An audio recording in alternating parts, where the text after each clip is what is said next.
Hi guys, for today's video ay babahagi ko sa inyo kung paano tanggalin ang ating mga logo sa ating TikTok videos. Ayan, ito, yung video natin na merong logo ng TikTok. Tapos ito naman yung video natin dahil tatanggalin natin, ida-download natin para matanggal ang logo. Para kahit sa ang social media platform pa natin ito i-upload ay walang copyright issues. Nung nagkaroon ng professional mode ang Facebook, ini-encourage ni Meta na mag-upload tayo ng mga videos na hindi natin kinuha sa ibang social media platform para iwas copyright. Darating yung time na hindi na i-allow ni Meta yung mga pinupost natin sa Facebook na merong logo o watermark ng TikTok account. Kung paano tanggalin para iwas copyright, panoorin mo yung video para malaman mo kung paano tanggalin ang logo. Yan, una natin gagawin ay i-search natin yung fireliker.com. Tapos scroll down lang po tayo pababa. Tapos copy po natin dito, ilagay natin yung username natin sa ating TikTok account.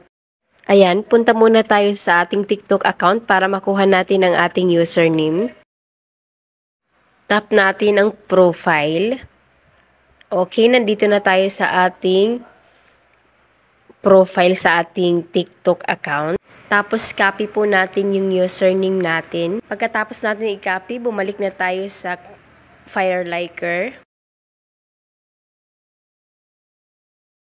Tapos, paste lang natin dito yung kinopya nating username. Tapos, tap continue. Scroll down lang po tayo ulit. Tapos, yung timer dyan, tapusin lang natin. Antayin lang natin matapos. Tapos, tap natin yan. Tapos, kopyahin natin yung security code na nandun sa taas. Pagkatapos kopyahin, tap lang natin yung continue. Ayan, nandito na tayo sa dashboard ng fireliker. Tap lang natin yung TikTok video downloader. Ayan, tap natin yung TikTok video downloader. Tapos dito, kailangan natin ilagay yung video link.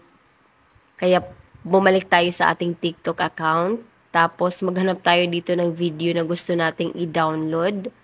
Tapos, yung tatlong dot dyan, sa side, pindutin natin, tapos copy link.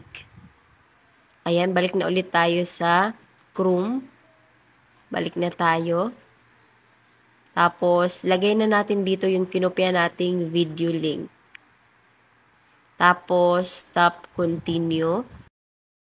Antayin lang natin mag-loading. Basa na yung video natin, yung video link. Dito may tatlo tayong pagpipilian, yung download, tapos download with watermark, tapos download audio only. Dito sa download with watermark, kapag download natin yan, may logo ng TikTok. Pero kapag pinindot natin yung download,